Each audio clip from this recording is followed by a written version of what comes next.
Children of the world, parents of the world, this is for you. I'm Rowena.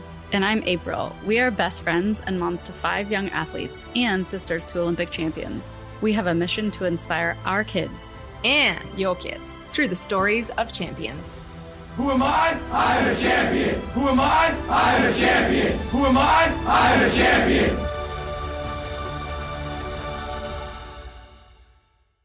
We've got an Olympic gold medalist in the house. KK Clark, also known as Caroline Clark, is an American water polo player who played for Team USA for 4 years. Previous to being on the Olympic team, she played for UCLA, where they were national champions. In 2016, she and her water polo team became Olympic champions in Rio de Janeiro. She is a huge advocate for mental health and is currently living in the Bay Area. Welcome, KK. KK, welcome. Thank you for giving us your time today. Yeah, thanks for having me. This is so exciting. Really looking forward to chatting with you guys. I think you might love the Olympics as much as I do. I can't wait to get into it. But before we do, you have champ in your blood, I read. I read that your aunt was part of the 1980 US Olympic swim team and your uncle was part of the 1984 and 80 water polo team. Is that right? Yeah, that's correct. Okay, so were they at all, I'm curious, a part of your journey to where you're at now? Yeah, definitely. I grew up with 3 girls in my family and then my cousins. I have 3 female cousins as well. So we were all just this, and we all grew up in the same town. So we were all water babies and doing everything together. My uncle is my mom's brother. And I think we all got into water polo because my eldest sister did a project on him in like 6th grade and kind of discovered water polo as a sport. And so then she sort of tried it out. And then once your big sister does something and she's your hero, you all kind of follow suit. So he was definitely the inspiration for water polo. And then Mary Beth, she was a fantastic swimmer. Unfortunately, in 1980, the US actually boycotted. So she didn't get to compete, but her story and his story and their just seeing all the pictures on the walls at their house was something that, you know, not every kid probably has at their aunt and uncle's. So it was definitely inspirational. Yeah, no, April and I talk about this all the time. Our kids, they get to grow up with Olympians and Olympic champs, and it's just kind of normal to them. And I can't even imagine having that. I never knew anyone who actually went to the Olympics, like face to face. So yeah, this is cool. Did it make you think like, oh yeah, they did it, I can do it? Yeah, I think there's a part of it that makes you feel like, oh, it's in my blood. Like it's something that I could probably like attain toward or dream about. And then my uncle actually coached me in water polo for a couple years. And so as someone who had been there and won a medal, when he told me I was doing a good job or, you know, was giving me different sort of direction, just knowing that it came from someone who had been there and had that knowledge, obviously it carried a little bit more weight. So, but I do think just kind of the not subconscious, but just like, yeah, it's normal. Like this is something we can do if we put our mind to it, or, you know, those storybook lessons they feel very real. Mm. So is that how you got into water polo, or take us back to how that journey even began? Like how old were you? And I feel like water polo is not the kind of sport that most people think about when they're growing up. So how do you even get involved in that sport? Yeah, that's a good question. It is a small sport. It's kind of a niche sport. It's growing a little bit or a lot. I think it's a sport recognized by the high schools in Texas now, which is really exciting. But yeah, I think my eldest sister started playing and my middle sister started playing. I'm the youngest. And actually my mom would get me out of school early to be the carpool dummy to go to their games and watch. So my introduction to water polo was from the stands, just watching it, which gave me a little bit of a leg up because admittedly, it is a challenging sport to understand if you don't know the rules. It's kind of like whistle heavy. There's 2 referees. It's pretty subjective. So being able to observe it and observe the rules and understand them before I played definitely gave me a leg up for when I started. And then I think I might have gone to my first practice in 7th grade, but it was my last practice for a while because I didn't know it was played in the deep end and I cried my first practice. It was super challenging. It's really challenging physically, and I wanted nothing to do with it.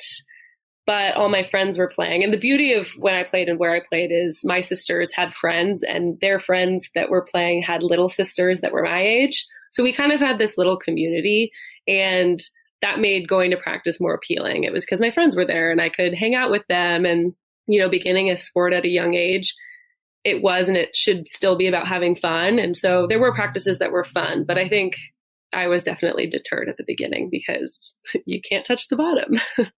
But it wasn't your first choice for a sport for a while, right? Like, no, you're right. Tell us about that. Yeah, when I was young, I played every sport. So I learned how to swim. I did diving, springboard diving, soccer, basketball, all of that.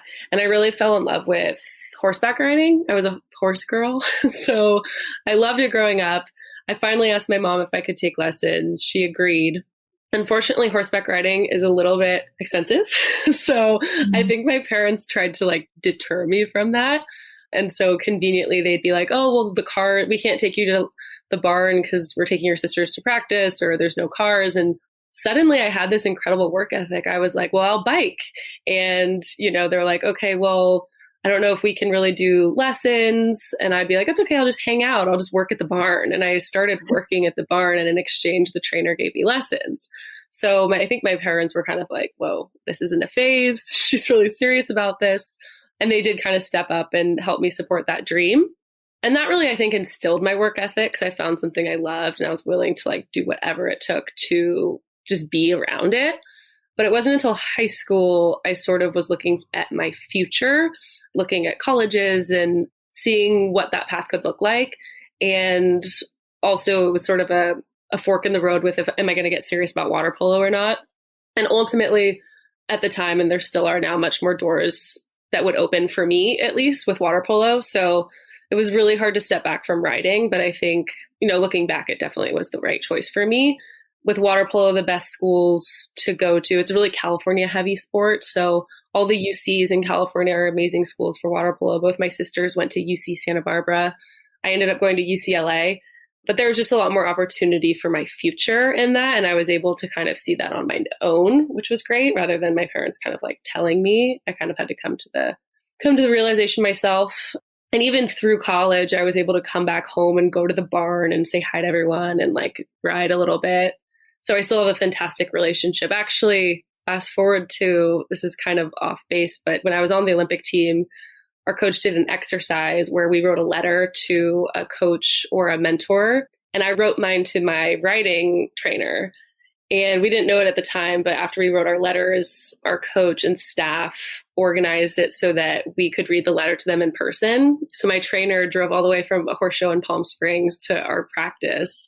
And she got to meet everyone. I got to read this letter to her, and it was super emotional. And she's just so excited. And I think one of my assistant coaches was like, you're the only one who wrote a letter to someone who wasn't a swim coach or a water polo coach. And I do think, was integral in my growth as a player. It gave me a lot of perspective, and, I had something outside of water polo that I loved, which was great to have.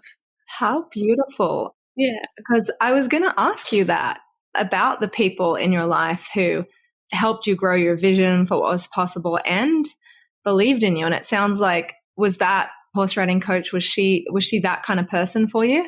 She was someone who just expected a work ethic. I think she instilled that in me. And to succeed in water polo, you have to have that, because it's just physically really challenging.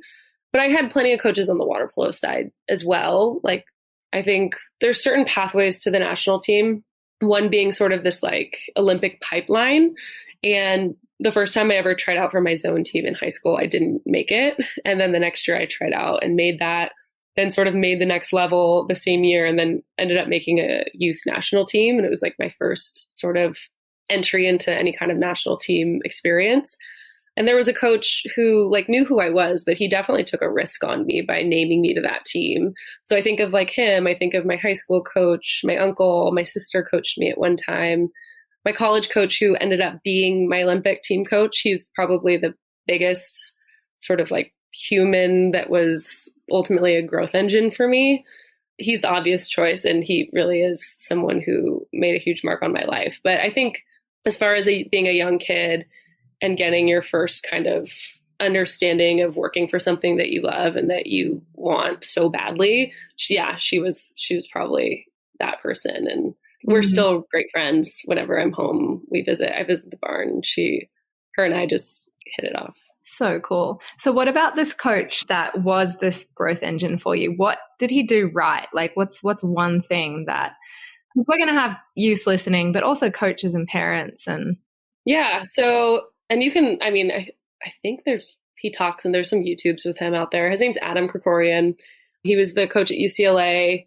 He won a bunch of national championships there. And then he left after my freshman year where we won a national championship to coach the Olympic team. And prior to him getting onto the Olympic team as the coach, the US had been historically very, very strong, but had yet to really win the gold medal. I think they had won 2 silvers and a bronze.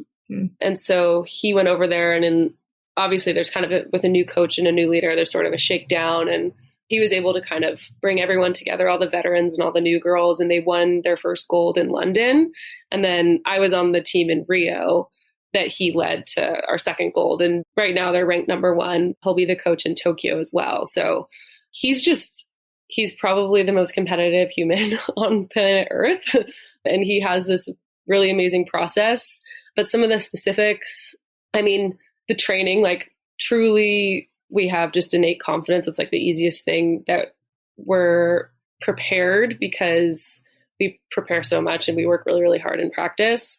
He doesn't have favorites. He straight up told our gold medal team, obviously before we went to the Olympics, that he didn't care who was going to be on that final roster. Like you could be the best player in the world. And he was like, I will find a way to get this team to a place to win with or without you. And I think he did that to inject just this competitiveness within the group. Because when you're kind of at this level, the degrees of improvement are so small that if you have like one day or 1 week or 1 month of lost momentum, your competition's going to be right there. So it was pretty cutthroat, but it was just steady. And I just had a lot of trust in him. Obviously, I went to UCLA to play for him as well. So I was a believer in his method, but I do think that, I mean, it's proof is in the pudding. Like they should be one of the top teams, if not the top team in Tokyo. And the beautiful thing is he never actually talks about winning. He doesn't talk about the championship game. He doesn't talk about winning medals. He focuses on the process. And I don't talk about that much because it's been so like ingrained in me, but he focuses on the how. Like, how are we going to look and what are the things we need to do to play the certain water polo we want to play at the Olympics, not to win a medal.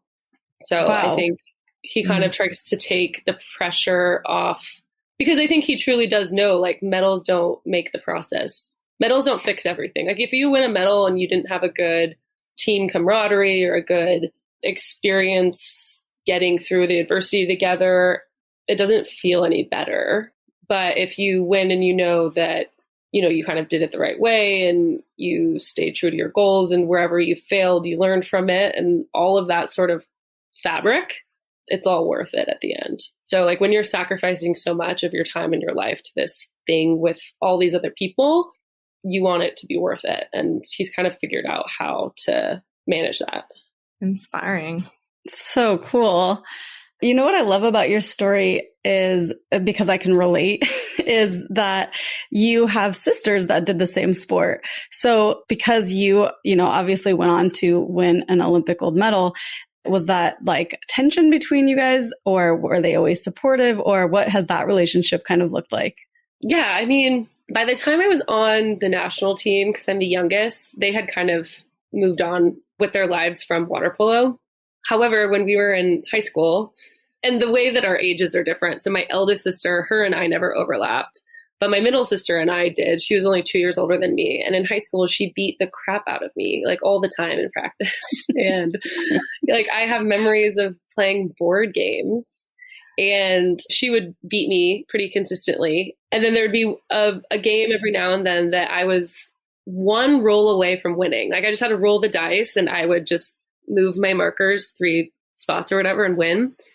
And as I'm getting it ready or right before I go or right after she goes and realizes the game's over, she would look at me and be like, you know what? I'm kind of tired of playing. I think I'm done. And she would walk away from the game. And so I wasn't able to like ever win. And honestly, that instilled like a huge competitive fire in me because I was like, no, I just won the game. But in high school, fast forward, she was physically better than me. And like, we would get in sort of tussles and she would crush me. In college, we went to different colleges and we competed a couple times. And I think we just tried not to guard each other because we would just get ejected. In water polo, you can get ejected for 30 seconds for like a hard foul. And I think strategically speaking, our coaches probably didn't want us to guard each other. This makes me smile so much. So it's not just boys. No, definitely not.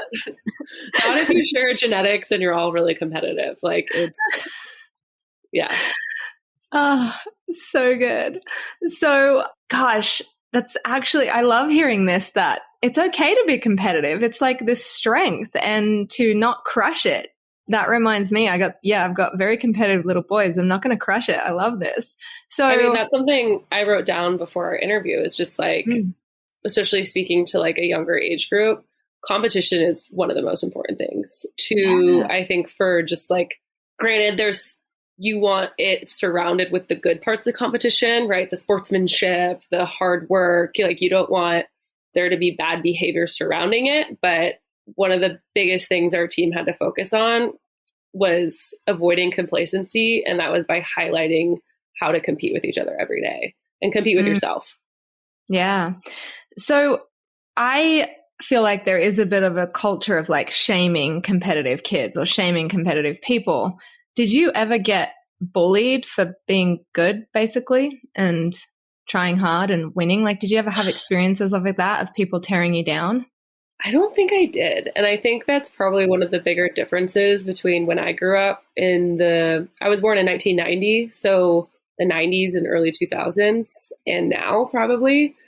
I mean, I played AYSO. That's kind of just I don't think I played that past middle school. And I'm trying to think of like playground. No, I mean, I have a memory in elementary school. We were doing like a mile or one of those test runs or whatever. And I wanted to win so badly. And the boys and girls would do it at the same time that I sprinted. Basically, I was like, I'll just sprint until I'm done with the race, not really realizing that your body can't sustain that kind of output unless you've trained. And I pulled both of my quads and I limped to the side. I didn't know like your body had a limit, and I had to put those like Peas ice packs on my legs, and I was like really embarrassed. And all my memories are just of like being pissed if I wasn't as good as the boys, or, you know, having fun with my friends. Yeah. And it kind of bums me out to hear that, you know, like if you're winning a bunch, there's some sort of backlash nowadays. Well, this is no joke. I had a teacher conference, I think it was maybe 2 years ago, and my son was doing really well. We were going over everything, and then they're like, and then there's PE, and he had like the worst grade he could possibly get in PE. And I'm like, that's weird. My kid's really athletic, but apparently it has nothing to do with that. And it like in there, it said too competitive. And I'm like, yeah, I'm not talking to him about that. Like, what am I going to, like, that's the craziest thing I've ever heard. Yeah, I mean, no, actually in third and fourth grade, my dad was my basketball coach, and we didn't lose a game all season. I think we were undefeated for like 2 seasons. And I was like, cool, we're the best team. Like I never heard, granted it was my dad was the coach and maybe I was like protected from certain murmurings or whatever, but no, the goal was always to beat everybody. Yeah, exactly. Right. Well, and you like weren't always the best, right? Like you had moments where you didn't make the varsity team or whatever. Talk to us about like how to deal with situations like that. And if you had anything that really helped you, like just keep going. Cause I think some kids can be like, oh, I'm not good enough. And they kind of just think, oh, maybe this isn't for me. But you really took that and really kind of excelled from it, it seems like. Yeah, I think early on, if you can play all the sports you want to try out and you're curious about, that's the best time to do it. I think I've had some experience a couple years ago coaching at a high school, and I realized in today's culture, there is a lot of pressure for high school coaches to win, and that trickles down to everybody. I mean, college obviously has pressure to win. That trickles down to high school. It trickles down to club teams. And I don't remember club teams being as intense as they are now when I was coming up. So it's a lot harder nowadays at a young age to decide. I think there's a lot more pressure for kids to decide by like 11 or 12 that this is the sport they're going to do. And that's great if it's their passion, but careers are long. Like to get to college or even through high school, burnout is a true threat. And I think, you know, the more people can, obviously easier said than done, because like I said, coaches control playing time and control exposure and all these things. So I don't know what it looks like in a perfect world, but the longer I think kids can just try new sports, the better they are later on, especially because you have more sports and skills to pull from and use in your creative outlet within the sport you end up choosing. Like horseback riding and water polo, okay, probably not a lot there that I can pull from horseback riding and do in water polo. But I remember watching basketball or even golf, like the mental side of golf, like reading books about golf and things like that. I was like, okay, I can put that somehow in water polo. And so I think the more exposure there is, the better. And injuries obviously can happen as well. If you're doing something like rowing or water polo or something that's going to be kind of like the same repetition motion, you are at a higher risk for an injury later on. So I think those are all things to think about. But yeah, I was on JV for water polo in my high school for my freshman and sophomore seasons, which a lot of people are surprised to hear. And part of it was I was a late bloomer. Part of it I was horseback riding, so I was a little bit late committing to water polo. Part of it was I was having a good time on JV. I actually wanted to quit after my freshman year, and my parents said, no, you have to play one more year. Like, we'll let you quit after your sophomore year. And I said, okay, because I had friends on the JV team. And that was important, because if it was my world and my parents just agreed with everything I did, I might have quit after my freshman year, because I didn't know that I needed that extra development, or maybe they saw something that I didn't, or coaches told them something that they weren't telling me. I have no idea. So I did need a little bit of that to continue. And then also we had a really strong high school team. So like there wasn't room for me on varsity because my older sister was on the team and all those girls. So there was a little bit of that at play as well. But yeah, I think what was important was just enjoying the JV experience and not being upset I was on JV. Like, it's kind of fun being better than other people. Like, if I was one of the stronger players on JV, like, it was fun to try different moves or different plays and not have pressure on Friday night when, you play the 5 o'clock game and the varsity team's on the 7 o'clock game. Like, it's okay to sit back and let your development happen naturally. And at the same time, if you think you're ready for varsity and you express that and the coach gives you a challenge, like, you have to be ready to take that challenge on and prove to people who may not believe in you that you have that work ethic. So it is a fine balance. Like, not every sort of thing you don't agree with, you should look at as a challenge. You kind of have to pick, I think, your battles, and also know that you should be ready to back it up if you're willing to kind of express, something that's not where you're at. I'm so glad that you mentioned that you did want to quit, but your parents wouldn't let you. I think that's a really big story. I know that was your story, right, April? And we wouldn't be here without your mom saying no. None of us would be. Yeah, I wanted to quit it was in middle school that I wanted to quit ski racing. And my thing that I was told was, you signed up for the beginning of the season, you have to finish the season. And if I hadn't been told that, I wouldn't have kept ski racing. And yeah, I can't even imagine my life without ski racing. So I definitely think there's something to that. And kids need to learn that when you commit to something, you don't just get the choice to stop in the middle of the season. You got to at least finish it out. So awesome. Right. Your parents did that for you. I mean, my parents did that for like sleepovers or play dates. Like, if I had told someone I would go on a play date and then the next week I was like, I don't really want to, they'd be like, no, you're going. Like, you told them you would, so you're going. And the same thing, I think, this was another thing. If I was too sick to go to school, then I was too sick to go horseback riding. Or if I didn't want to go to water polo practice because I was, like, scared or tired or whatever, and I was trying to get out of that, then if I was too sick for water polo practice, then I was too sick for school. So, like, you don't get to pick what you attend. If you're not 100%, then you don't get either. You don't get your cake and to eat it too, so to speak. I stalked you on Instagram a little bit, and it made me smile so much seeing how much love you have for the Olympic movement. And you said it's one of the coolest movements you've ever been a part of. And, winning an Olympic gold medal, even though we talked about it's not all about winning, that was one of the best days of your life. Tell us a little bit of those feelings. Inspire our listeners who might be dreaming of being there. Yeah, I mean, I had a pretty unique journey to those moments, and a long one. Obviously, I was on a quad for about 4 years. A quad is the 4 years prior to an Olympic Games. but every year prior to that led me there. I don't think my coach would disagree with me. I was like the last player to make the team. It was between me and another girl. And he was transparent with me and her from the beginning that we were bubble players. Like we were going to be role players. In college, I might have been like a leader and kind of a top scorer, like da-da-da-da-da. But when you get on the Olympic team and everyone's the top scorer from multiple different teams from around the country, I kind of had to reinvent myself. I was much more defensive minded. That was my role on the team. And I was cut from the World Championship team. I wasn't cut. I was just left off the roster. We would travel with 14 girls, quite a lot, and only 13 cap up for the tournaments. So in Russia, a year before the Olympics, for the first time, I was the odd man out. And that affected me heavily. I was like, I had so many negative thoughts. I was like, what athlete or what player has been cut? In my head, I was cut for drama purposes. I was cut. What player has been cut a year before the Olympics and made the Olympic team? Like you're out, you've been passed. You don't have enough time to catch up and like make the Olympic team. The team went on to win gold at the World Championships for the first time in like 6 or 7 years, which all but like ruined me. I was like, clearly that's validated that this is the right group of girls and I'm not supposed to be on the team, da da da da da.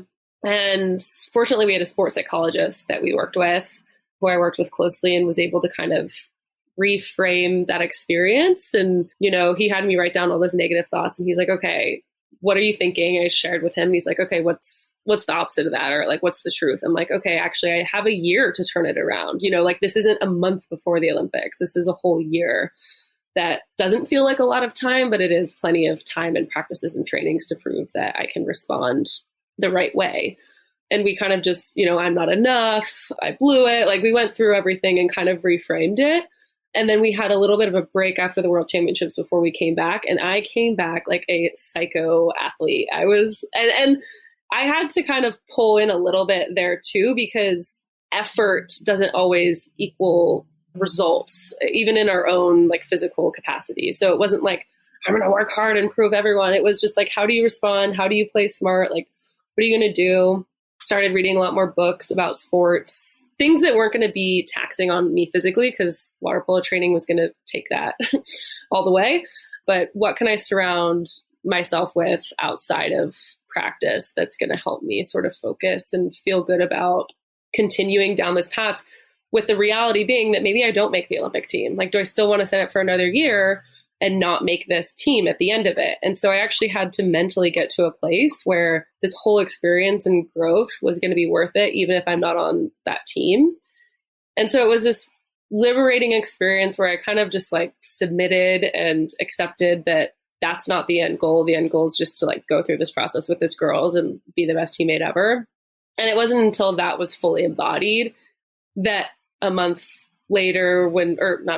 year later, when he's naming the team, I ultimately made the team. It was this really weird like paradox. Like the less I needed to be on that team, the better I played in practice, because I felt more free and I had to focus on only what I could control, not what the other girl was doing or how the team was reacting to our different plays.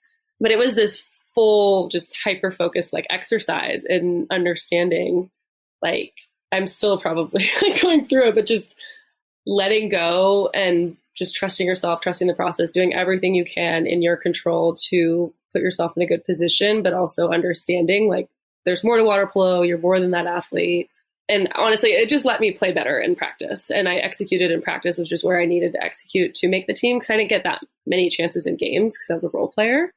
And that was kind of just the biggest learning lesson for me. So for me, being on that podium, it was just like, it was great, but I also understood that like, it wasn't about being on the podium. It was about going through that whole journey mentally and physically with that group. And the best part about that story is the girl that I beat out, she came to Rio to watch us. And I remember visualizing me being in her position, what I was like, I would want just to be acknowledged. And after we won, I saw her in the stands and I just like, I wasn't even thinking. I just like went up to her, hugged her. I put my medal over her head. We had like a little moment and we like texted a little bit later and she was like, that meant so much to me. And I was like, well, you mean so much to me. Like we've been through so much. I can't wait to cheer you on in Tokyo. And she later on, she's like, in that moment, I was like, there's no way I'm going to Tokyo. And just this past week on Monday, she was named to the Tokyo team. So she's going to be on the team in Tokyo.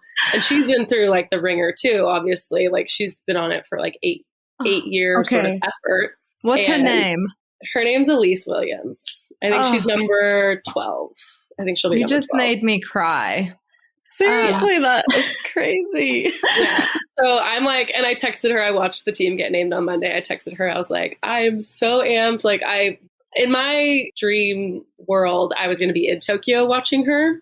Obviously, they're not letting us go and watch, but I'll be watching on TV. And yeah. Oh my gosh. It was that was amazing. Yeah, it was a lot. And I'm so excited to watch her. So cool. I mean, to hear you just talk about how it really is the process, I think that's one of the things that we, obviously try to instill in young athletes. That's what they hear all the time. And it's so hard for them to understand. And I can put myself in their shoes too, because it is like, you can never understand, but we hear this over and over again when we're talking to all these champions on this podcast. And that's always what people are talking about. It's not about the medal or the end game. It's always about the journey and the process of where you're going and knowing that that's what you're here for. And I talk to my kids about that even too, because I'm like, you're not like, I have you signed up for these things, not for you to be the blah, blah, blah best in the world or whatever. I just know that you're going to become the person that you need to become by doing this. So I love that you shared that. Yeah. And I think life after sport is, for a lot of athletes, it's like really challenging. And I think it's challenging because there's no other thing in life that's like such a pure mechanism for you to get feedback on who you are as a person, how you're doing, how you're treating other people, your response to adversity. Like everything else in life, you can kind of be like, okay, cool, whatever. But in sports, there's like, not always, but typically like a measurable outcome to something. And you can there's just like a room of mirrors basically in sport, and you can learn so much. And I think we all like realize that when we step away from it and we miss it. But there's also kind of a nice, like, okay, there's so much more to life. Like I can also like enjoy these things and do this, and I can go somewhere on a Saturday or, whatever it is, because sport is a commitment and there are sacrifices. Yeah. It absolute truth. What you spoke. I am hearing this real compassionate side of you that is so beautiful I'm not sure how common it is in athletes, truthfully. I want you to talk a little bit more for our listeners who maybe are involved with someone with mental health issues in their life. I know you have a story. I love how you talk about this and how it's helped you grow compassion and empathy. Yeah, I think, I'm the youngest of 3. I'm an overthinker. All my teammates know that I think way too much, and I think about other people and I think about how I feel, and I'm a feeler. And so I've lived with these things like all throughout my life. And yeah, there's definitely certain types of athletes, and some athletes are just kind of like one way, like very cutthroat, but it's been an interesting way to like life to navigate feeling all these things, but then also being super competitive. But yeah, back in 2008, my middle sister, she had a manic episode, and that led her into the psych ward of a hospital where she was later diagnosed bipolar 1. And it was the first time my family, A, had been exposed to anything of that nature, and B, had to respond to anything like that. So looking back, what was really cool to see was how my mom like threw herself in literature about mental health and bipolar and all the other kind of behavioral disorders and everything out there so that we could better understand my sister and what she was going through. And I think nowadays, today, it's really wonderful to see athletes kind of, and celebrities and people and friends talk about mental health and all of that. But I mean, even in 2008, when she had that long stay, like, I don't think mental health is covered by insurance. Like, the world is like pretty late to the game as far as mental health. And I think it's because you can't see it. Like, when someone has an illness, like when someone breaks a leg, they have a cast. And so everyone on the outside is like, oh, that person's sick or that person's on the mend. But when you're dealing with mental health, granted, it can be more difficult to decipher in, plain day, but it's just harder. You can't see it. And even as the person who's going through it, like, your brain can trick you. And so similar to like concussions, almost like as athletes, like, you have teammates or you yourself go through something, and like when your shoulder hurts or when you have any kind of injury, you're like, okay, that's my injury. This is how it feels in my body. But a concussion is so confusing because you're like, they're telling me my brain's bruised, but I'm still in it. Like it's harder. It's just harder to grasp. So she had this experience. Fortunately, she had great doctors and had a longer stay in the hospital. She had my parents and her family to support her, which not everybody does through a mental illness. And that can be the first hurdle. And she was able to actually go back to UC Santa Barbara. Granted, she took about a year off, but she went back to UCSB. The coach kind of like welcomed her back in open arms. By no means was my sister at the level of like athlete that she was prior to her episode and kind of the consequential going on medication and things like that. That could affect your body by a lot. And so she wasn't, in the same place she was prior as far as an athletic ability. But she got back to the team. She worked out with them. Like, working out is so important in recovery from a mental health episode or mental illness episode. And I think it just made me more aware that whether it's someone going through something or someone's family or friend going through something that's affecting them, like everyone kind of has like shadows of mental health and mental illness somewhere in their life. And so I just always try to find like the good in people. Like if I'm walking down the street and someone has road rage, I'm like, okay, maybe something happened to them that day, or maybe they're going through a lot, or maybe that's their way of, like coping with something. I just try not to take things personally. But, I've gone through my own sort of stuff as well, like whether it's depression after the Olympics or even in college, whether it's like situational or not. I remember in college, I had like a broken Vespa, a broken computer, and like my boyfriend had just broken up with me. And I was in like the worst place mentally. And I went and signed up for a therapist because, I went to a doctor because I was sick. I think my immune system was down as well. And I was in the office with her and we were finishing up the checkup and she's like, is there anything else? And I just burst out crying. I like couldn't hold it in any longer. And she was like, it was wonderful. She like sat with me. We kind of talked some things out. She gave me a reference. And so I was going to this therapist, which I didn't have any shame about because my sister had gone through all that stuff.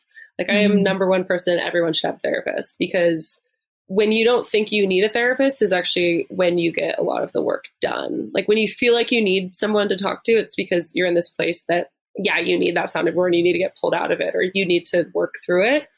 But when you think you're okay is probably the best time to sort of like face these things that maybe you need to deal with to be healthier with your mind.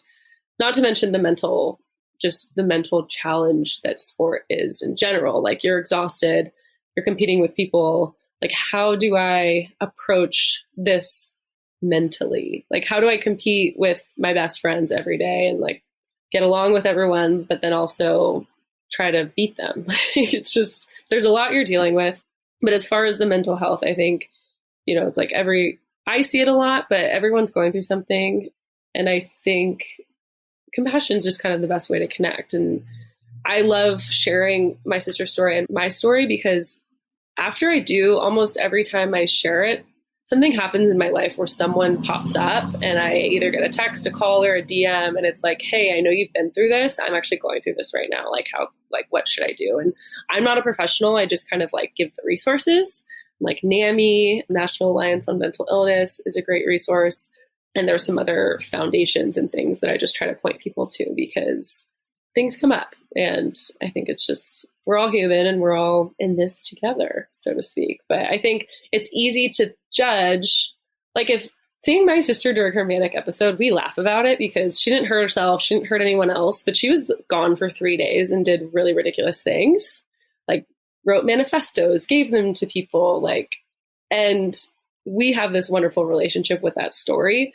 But being like, what if I was on the other side of that and I was living my life and this girl was in this episode and I had no idea, I would judge her and say she was acting a certain way, but really she was in the middle of this life altering sort of experience that was not her fault. It just kind of like bipolar specifically comes on in your early 20s. If it's like a trigger, you typically have it or you don't. And it shows itself some way or another. And so that was her time when it happened to her. But I think because of that, I'm just a little bit more sensitive when I see people in public or even not in public acting a certain way. Wow. Thank you for sharing. That is, I'm sure, going to help so many people because, like you said, it's so common. And the more that we can talk about it and just get kind of the word out there, that is so helpful. So appreciate you talking about that. Yeah. I mean, just a stigma that we got to keep kind of picking the axe at. Mm-hmm. For sure. Well, we have already taken up so much of your time. No. But we do have one more question before we stop because we just love to ask everybody is what does champion mean to you? Okay. You did tell me you were going to ask me this, so I wrote it down because I wanted to give like the answer that I really think it means. And I think a champion means dedicating your spirit to a cause and working tirelessly through the unknown to achieve it. Ooh. Wow. I love it. Nailed it. I do. It's one of my favorite questions because I really feel like all the people we've interviewed so much, like it's just truth. Like I had no idea that's what you were going to say. And when you said it, I was like, that's truth for her. I can tell. And we are so grateful that you just shared your heart and gosh, you're so smart and obviously hardworking and competitive. I love that about you. You've fired me up to celebrate that more in everyone that I know. I just think it's the coolest thing. I love your stories. And gosh, yeah, this raw and real and compassionate spirit, it's very inspiring, very inspiring. And our listeners, I know there'll be more than one, but for sure, there'll be one little soul out there that what you've shared is going to really sit with them for the rest of their lives and shape their life. And that's our goal here. Thank you. Thank you. Oh, thank you so much. I have like two other things that popped up into my head that I would share with your audience. Yes. Is one, so I don't think I touched on it, maybe I did a little bit, is just the ability and the superpower that is reframing.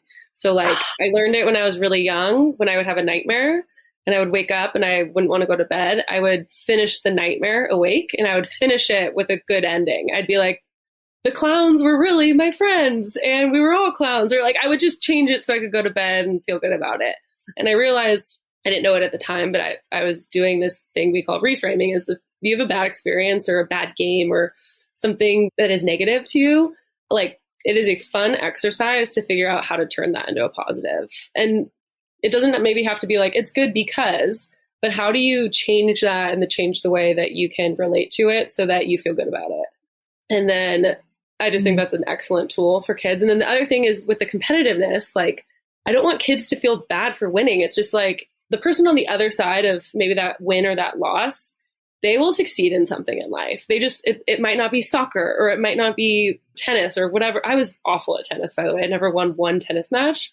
But I think just knowing like everyone has a story and everyone has the ability to succeed, like rocket ships succeed in something, just maybe it's not what you're doing that day. I think like there's no winners and losers. It's just like you're in different spheres. Oh, I love it. I mean, so good.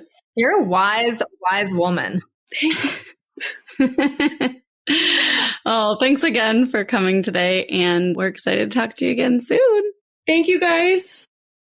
Okay, this is going to be a fun breakdown. KK was incredible, super surprising. I don't know why. I feel like we needed 3 more hours with her. She was so wise. I loved the very beginning where we talked about her heritage a little bit. And she did say, you know, she's got some Olympians in her family.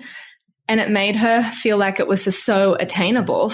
And what I want our young listeners to hear from that is, it doesn't matter whether you've got aunts or uncles who have done it before. We're all humans. We're all in this together. And if you can believe that it's attainable, even if you don't have that, you're already so far ahead of the game. And I love that part of her story. I know it's just so really incredible because when you have something like that, you do feel like, oh, wow, they could do it. I could do it, because they don't feel like superhuman, right? Because you're like, oh, they're my family. I know them. And so just for everybody listening, just like you said, to just be like, okay, yeah, I might not have that in my family that I can just reference to all the time, but it doesn't mean that that is some superhuman person doing that, right? Like anybody has the chance to do it. And so you guys, it comes down to belief. You got to believe in yourself.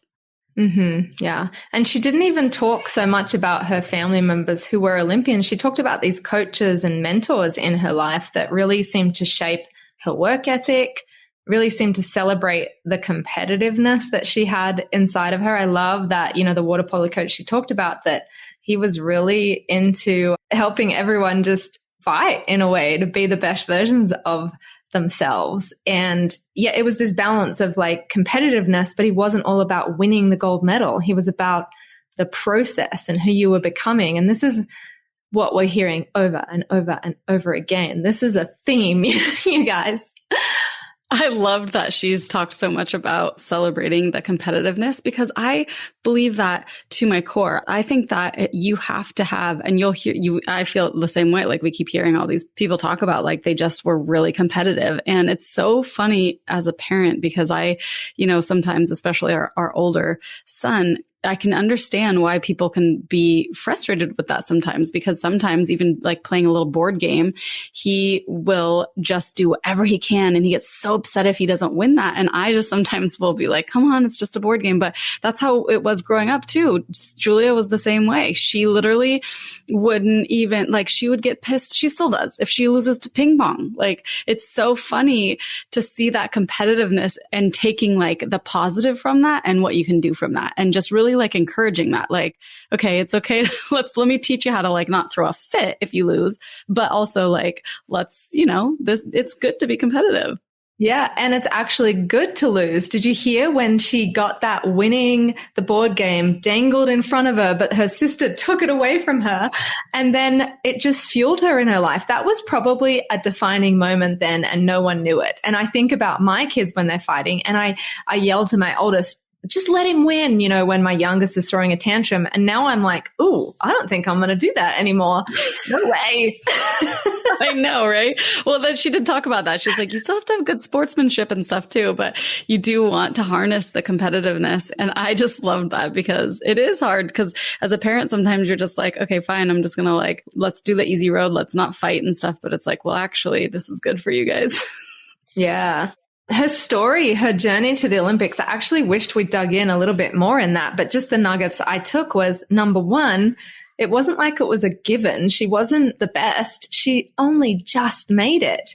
And I love how she talked about the year before the Olympics, where she got cut from the World Championships team. It could have gone two ways. She literally could have just been like, I'm not worthy. I'm not made for this. She talked about all her negative self-talk, but instead she got the help from a sports psychologist and did this reframing that she talked about. That is a superpower mindset trick that all of our champion tribe members need to learn, for sure. Sounds like. I mean, that to me is everything, really. I mean, could you hear like all the negative self-talk she was doing to herself? And shocking, if she hadn't, right? I know. And she hadn't gotten, yeah, but if she hadn't gotten that help, I don't know what would have happened, because that sports psychologist really taught her how to turn those negative thoughts, that negative self-talk, into something positive. And like you were saying, like the whole reframing thing. So focus on, what you can control, and reframing maybe a bad situation to making it good, and how powerful those tools are to have in her belt for the future. And yeah, to see what ended up happening. I mean, that story, I literally had tears and I had chills, and I was like, that was amazing. And to have it go on to where that teammate's now going to Tokyo, like, oh my gosh, I can't wait to watch that. That's going to be so fun to watch. I know. Elise Williams, number 12, we're rooting for you. I believe she's going to bring home the gold with the team. I do. It's karma. It's going to happen. But isn't that also, our listeners out there, we're going to talk a lot about mindset and superpowers and working hard, discipline, all this stuff. But I think what I loved most about KK's story is this real compassion that she had. She didn't talk a lot about gratitude, but I know in that moment when she won the gold medal with the USA team, she didn't speak it, but I know it was gratitude that she literally had the opportunity, and she looked to her teammate that didn't get it in that moment. And I could tell she has this heart to pay it forward, which is so much the spirit of this podcast and this tribe we're building. It's like this ripple effect, this community of powerful minds and strong bodies with big hearts.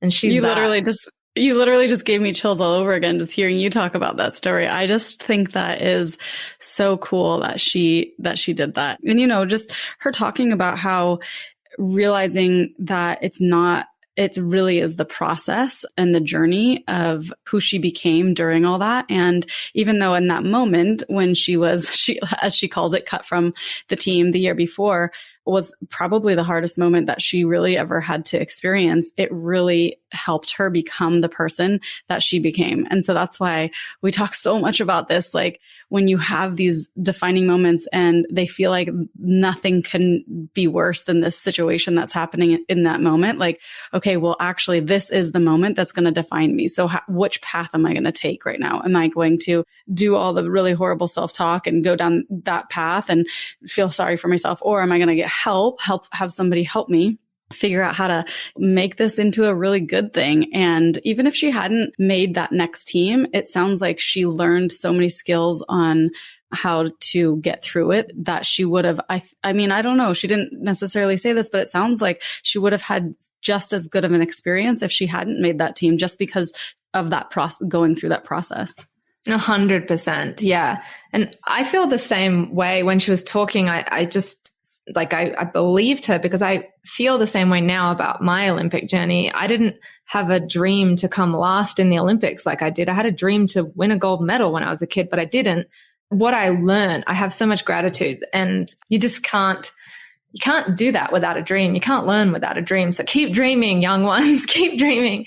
And I loved how raw and real she was with just the mental health issues that her sister dealt with. And even she talked about herself, depression after the Olympics. I think this is a very normal thing.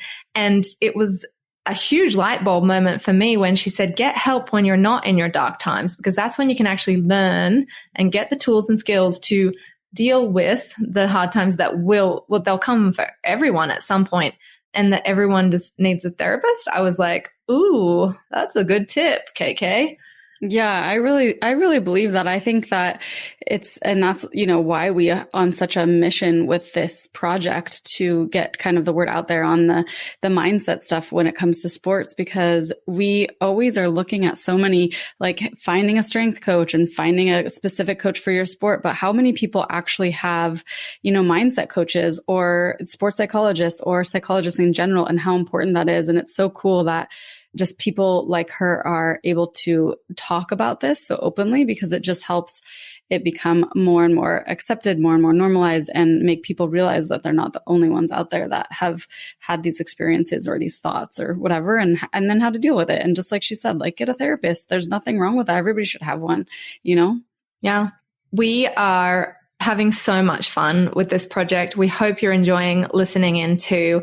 We can't wait to share with you our next guest. Tune in to I Am a Champion next Monday. You're going to be surprised. Wow. KK had just some bombshells that she dropped. I was super surprised at the wisdom of this young champ, and tune in on Thursday to our athlete breakdown, where you can hear these gold nuggets for yourself that will help you along your journey to self-mastery. Thank you so much for listening to I Am a Champion podcast. Make sure to rate, review, and subscribe to the show. We are on all platforms, and we really appreciate it.